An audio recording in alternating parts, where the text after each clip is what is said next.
The difference between qanata, to obey, and qanata, to despair, is only one characteristic. It is the same characteristic that can turn teen, figs, into teen, mud. In fact, these two letters are pronounced exactly the same except for this one sifa. So if it is not done properly, it can cause many problems and even change the meaning. I'm talking about al-isti'laa and al-istifal. This is the third pair of sifaat which we'll learn how to properly apply on letters and which mistakes we must avoid. Let us start with isti'laa. In Arabic, it means raising. In terms of Tajweed, it refers to the sound of the letter being sent upwards towards the roof of the mouth. This then causes the sound to kind of echo inside the mouth, causing the sound to fill the entire mouth.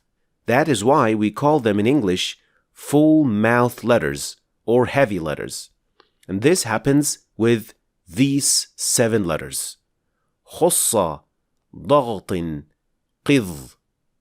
So they are خا, صا, ضا, غا, طا, قا, ظا.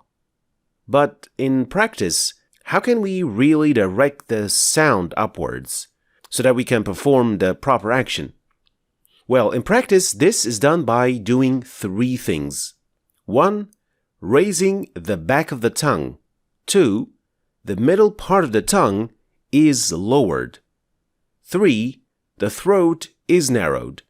This is done rather automatically, but it does happen whenever you pronounce a heavy letter. So these actions form some sort of a concave shape, which then causes the sound to echo against the roof of the mouth, which is also concave shaped. So whenever pronouncing any letter that belongs to these 7 letters, you must always apply these actions deliberately, and it will cause the sound to properly be a heavy letter or a full mouth letter. And as you can see, all these letters share the same characteristic of the tongue, even though they come from different articulation points. That's why we say kha, kha, khayr, which is done when the back of the tongue is raised and the middle is lowered.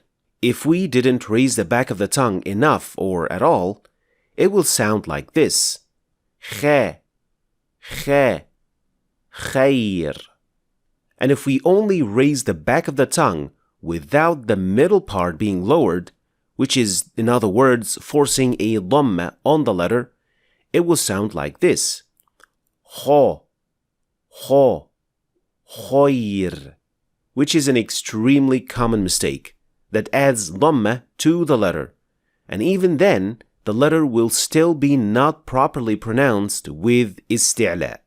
So we have to be sure that these actions are performed in order to pronounce the letters with the sifa of isti'laa.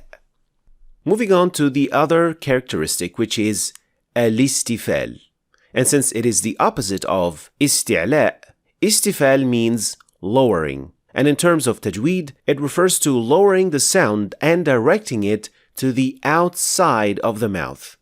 And we do this with all the remaining 22 letters. Now, how can we do this in practice? Well, in practice, it is basically ensuring that there is as little room as possible inside the mouth to prevent the sound of the letter to echo or fill the mouth, causing it to be heavy or full mouth by mistake. That's why these letters are also called empty mouth or light letters, because we aim at emptying the mouth of the sound as soon as possible. And that's why smiling or spreading the lips sideways ensures that this happens, and it is an easy trick if you're struggling with producing an empty mouth sound. And as you can see here, these letters will necessarily have the tongue directed in a way that sends the sound outwards, emptying the mouth from the sound. Let's observe here the difference between these two. And notice the shape of the tongue and how it can completely change the sound.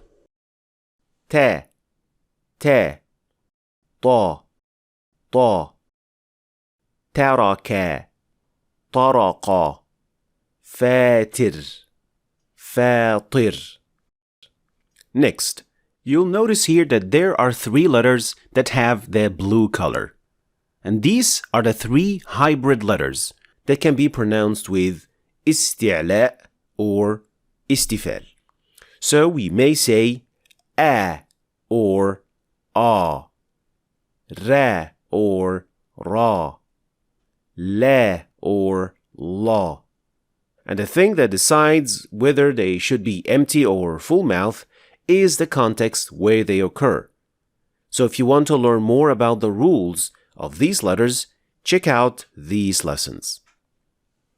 Finally, what about tafkhim and tarqiq?